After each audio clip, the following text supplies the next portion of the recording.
that stays with Carolee always, and how something like also the warm-up relates to the work in the back left corner, which is dated for Wheel, which is dated 1962, which is also related to Carolee's interest in painting. So what I hope we can talk about tonight is Carolee as a painter, and her early sort of foundations and beginnings in painting, and I'm hoping that I can have her begin talking about her early experience in landscape painting, which is where it all began, and her early training. Well, yes, I'll talk about it, and you'll have to try to shut me up at some point. Growing up in rural Pennsylvania, landscape painting was the first thing I ever tried, with oil paints that I found in a little box, and I didn't know that you needed thinner. So my first paintings of snow on pine trees were really this disgusting agglomeration of lumps of oil paint without any turpentine, but it was a start.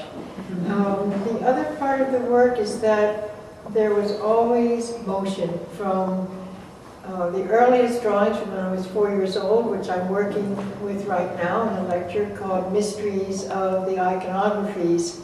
There's an obsession with motion and sequential motion. It's quite curious.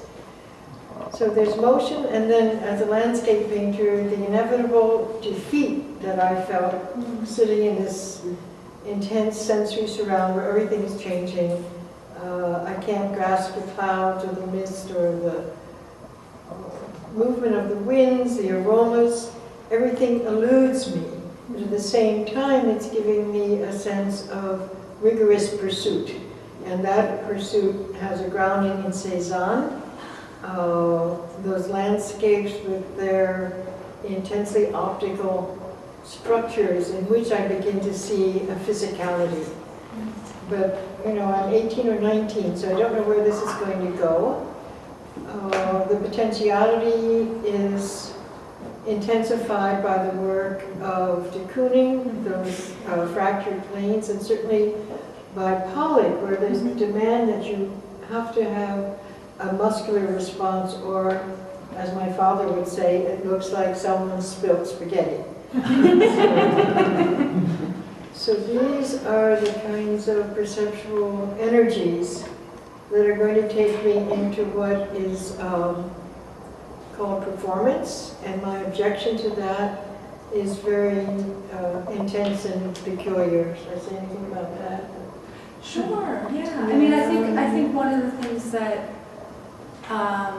is so interesting about the transition that you made from painting to performance, and I would love for you to explain, and what was interesting for me to realize as a curator, and honestly, in almost discovering your painting, is what it was for me as a curator, was discovering these early paintings, and then realizing retrospectively how much the paintings related to your performance, was that your performances were and should be understood as exploded canvases.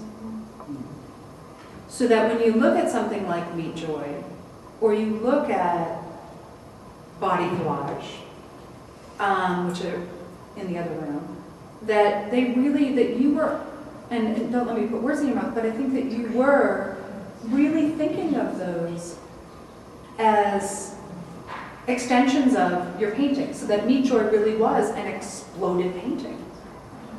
In so many words, right? Yeah, it's about an increased viscerality and an implicit physicality that I needed to take with great despair off the canvas. So there's a crisis point when I'm in university where I realize the first activation in space is when a tree, as some of you know, crashes through this little shack that Jim Tenney and I live in while we go to the University of Illinois. And a tornado crashes the tree down, it breaks the roof and the window. The landlord is 80 years old, so I know we're kind of doomed to this fractured space. But the kid immediately sees that there's this entrance and exit, that there's this graceful movement along a tree limb from the kitchen sink out into the landscape. And I watch her and I think that's what I really want to do. I want that entrance and exit and to have it be beyond architectural specification. So I did my first landscape event, but at the same time feeling absolute anguish that I might not just be able to stay painting on the canvas. So that allowed you to think about moving off the frame, that first action. Well, I'm moving off the frame. I've already been chopping into it and putting them on wheels, but this means that there's a personification that is going to ask for the physical body to enter the space and vitalize it, and then that will develop into fuses, and of course meat joy, which they all start from dreams and drawings. So there's kind of a compelling intercession with space that's coming from the unconscious.